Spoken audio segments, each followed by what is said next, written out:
நேர்களே, தற்போது நம்ம பார்க்க போகிறது என்னன்னா, அனைவருமே ரொம்ப ரொம்ப எதிர்பார்க்குற புத்தாண்டுன்னு பார்த்தீங்கன்னா தமிழ் புத்தாண்டு தான். இந்த தமிழ் புத்தாண்டு வந்துட்டாலே எல்லாருக்குமே ஒரு மகிழ்ச்சியும் ஒரு குதூகலமும் தமிழர்களாகிய அனைவருக்குமே இருக்கும். ஆங்கில புத்தாண்டுங்கிறது வந்து பார்த்தீங்கன்னா எல்லா நாடுகள்லேயும் கொண்டாடுறாங்க. ஆனால் இந்த தமிழ் புத்தாண்டு வந்து பார்த்தீங்கன்னா குறைந்தது ஒரு 4-5 நாடுகளில் மட்டுமே தமிழர்கள் வாழும் அதிகமான பகுதிகளில் கொண்டாடப்படுகிறது. இந்த தமிழ் புத்தாண்டு எதன் அடிப்படையில் நம்ம நிர்ணயம் பண்ணுறோம் அப்படின்னு பார்த்தீங்கன்னா பஞ்சாங்கம். பஞ்ச அங்கங்களில் அப்படியே ஒரு அம்சமாக கொண்டது தான் பஞ்சாங்கம். அந்த பஞ்சாங்கத்தில் சூரிய பகவான் மேச ராசிக்குள் உள்ளே நுழையும் காலம், சூரிய பகவான் மேச ராசிக்குள் உள்ளே நுழையும் காலம் தமிழ் புத்தாண்டாக சித்திரை மாதம் துவக்கமாக கொண்டாடப்படுகிறது. இந்த ஒவ்வொரு ஆண்டுமே தமிழ் புத்தாண்டுக்கு ஒவ்வொரு வகையான தமிழ் பெயர்கள் இருக்கும். அந்த பஞ்சாங்கத்தில் பெயர்கள் பதிவிட்டிருப்பாங்க. ஸோ இந்த வருஷம் என்ன புத்தாண்டாக வருகிறது, இந்த தமிழ் புத்தாண்டு தமிழ் மாதம் எந்த மாதமாக பிறக்கிறது என்று பார்த்தீங்கன்னா ஸ்ரீ விஸ்வாவசு என்ற தமிழ் வருடமாக உருவாகிறது. இந்த ஒரு வருடமும் ஸ்ரீ விஸ்வாவசு உங்களுடைய வாழ்க்கையில் என்னென்ன மாற்றங்களை கொடுக்க போகிறது, என்னென்ன விஷயங்கள்லாம் வெற்றி கிடைக்க போகுது அப்படின்னு சொல்லி பார்க்க போகிறோம். உலகியல் ரீதியாகவும் என்னென்ன விஷயங்கள் நடக்கப் போகிறது அப்படிங்கிறத ஃபஸ்ட்டு தெரிஞ்சுக்கிடுவோம். அதாவது இந்த தமிழ் புத்தாண்டு என்னைக்கு தேதியில் பிறக்குது அப்படின்னு பார்த்தீங்கன்னா சித்திரை மாதம் 1ங்கிறது தமிழ் மாதத்தில். ஆங்கில தேதியில் என்ன மாதங்கள் அப்படின்னு பார்த்தீங்கன்னா 14/4/2025 14/4/2025 தமிழ் புத்தாண்டு காலை 3:21 பிறக்கிறது. இந்த காலை 3:21 லக்னம் வந்து பார்த்திங்கன்னா கரெக்டாக கும்ப லக்னம் வரும். கும்ப லக்னம் லக்ன புள்ளிவான சாரம் வந்து பார்த்திங்கன்னா சதய நட்சத்திரம். லக்ன புள்ளி சதயத்தில் வாங்கியிருக்கு, ராகுவோட சாரத்தில் பிறக்குது. ஸோ நட்சத்திரம், அதாவது ராசியின் அடிப்படையில் பார்க்கும்போது அன்றைய நட்சத்திரம் வந்து பார்த்திங்கன்னா துலாம் ராசி சுவாதி நட்சத்திரத்தில் ஆரம்பிக்குது. ஸோ இங்கே என்ன மிங்கிள் பண்ணுறோம் அப்படின்னா, எதுக்காக இதை மெயினாக நம்ம பார்க்குறோம்னா ஆரம்பமும் ராகு, அதாவது லக்ன ரீதியாகவும் ராகு, ராசியின் அடிப்படையிலும் சுவாதி நட்சத்திரங்கிறது ராகு. ஸோ இந்த ராகுவின் ஆதிக்கம் இந்த தமிழ் வருடத்தில் கொஞ்சம் அதிகமாக செயல்படும். 12 ராசி நேயர்களுக்குமே ராகு பகவானுடைய செயல்பாடு மிகப்பெரிய மாற்றத்தை கொடுக்க போகுது அப்படின்னு பார்க்குறோம். இப்போ உங்களுடைய ராசிக்கான பலன்களை பார்ப்போம். கடக ராசி அன்பர்களுக்கு தமிழ் புத்தாண்டில் ஏற்படுகின்ற மாற்றங்கள் என்ன, இந்த 2025 தமிழ் புத்தாண்டில் ஏற்படுகின்ற முன்னேற்றங்கள் என்னென்ன? படாத பாடு, நாங்கள் மட்டும் ஏன் கஷ்டப்படுறோம், எங்களுக்கு மட்டும் ஏன் கஷ்டம் இருந்துச்சு அப்படிங்கிற வார்த்தை இந்த தமிழ் புத்தாண்டுக்கு அப்புறம் மாறப்போகுது. மிகப்பெரிய மாற்றம். நீங்கள் ரொம்ப ரொம்ப மனதளவுலையும் சரி, ஒரு பொருளாதார விஷயங்களையும் சரி உடஞ்சி போயிட்டீங்க.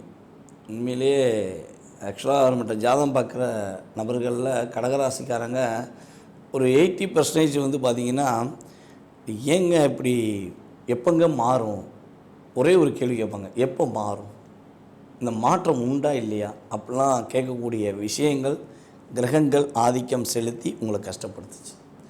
ஸோ அதுக்கேற்றவாறு இப்போ ஒரு மாற்றங்களை கொடுக்கக்கூடிய வருடமாக இந்த தமிழ் புத்தாண்டு ஏற்பட போகுது.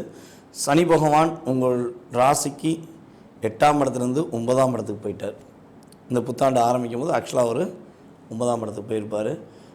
அதே போல் ராசியில் உங்களுடைய ராசியில் செவ்வாய் அமர்ந்திருக்கிறார்.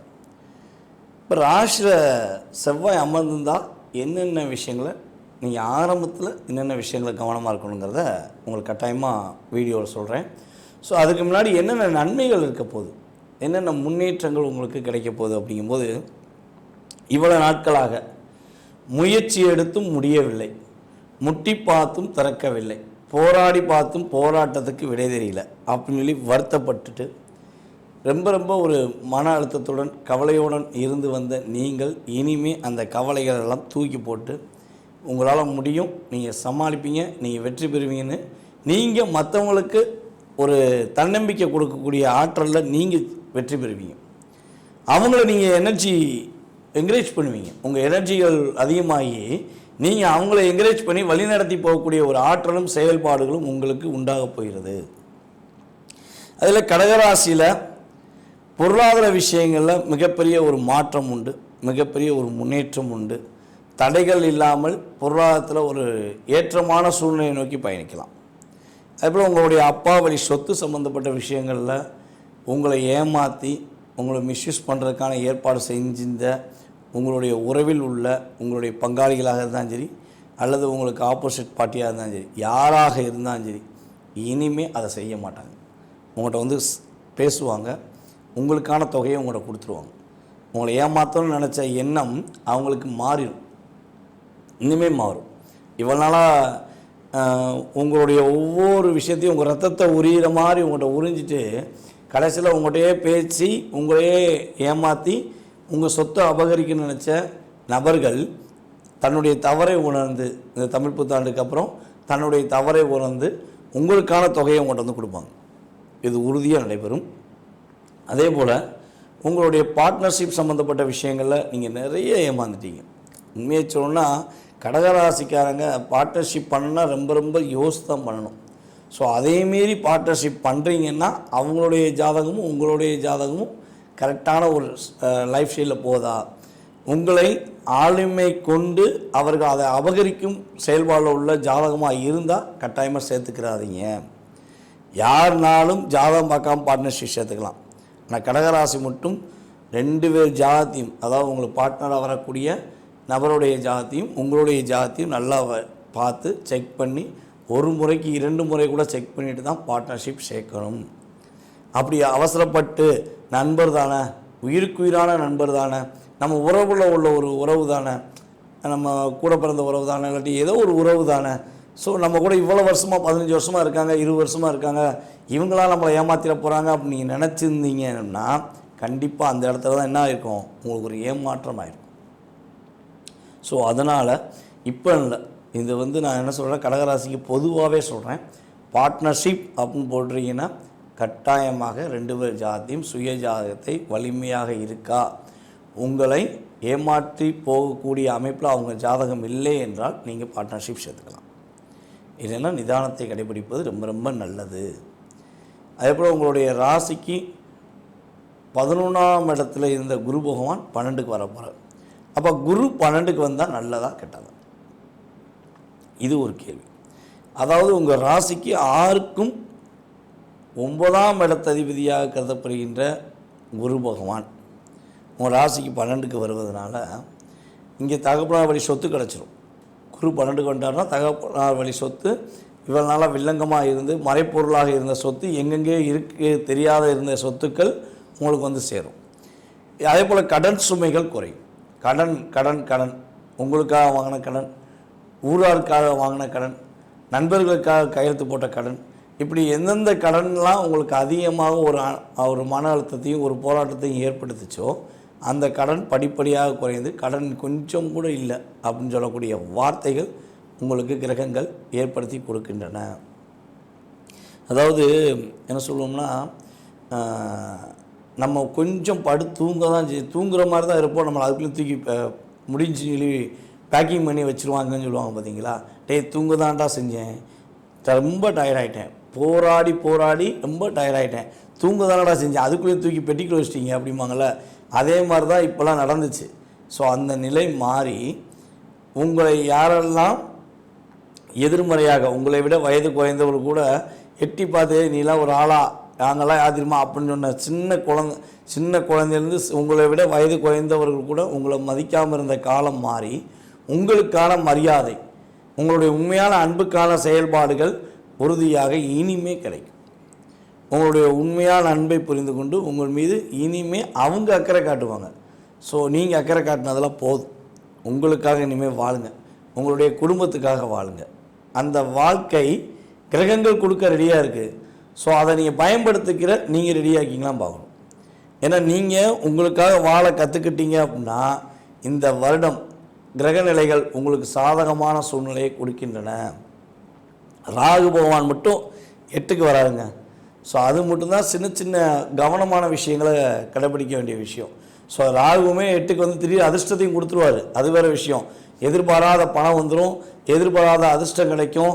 நீங்கள் போகும்போது ரோட்டில் போகும்போது இவ்வளோ நாட்களாக நீங்கள் தான் பணத்தை தொலைச்சிருப்பீங்க. சில நேரங்களில் உங்களுக்கு பணம் ஒரு பொக்கிஷமாக கிடைக்கும்.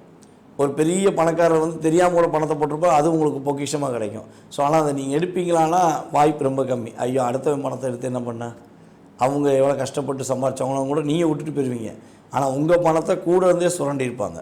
ஸோ இந்த நிலை இனிமேல் மாறும். உங்கள் பணம் விரயமாகாது.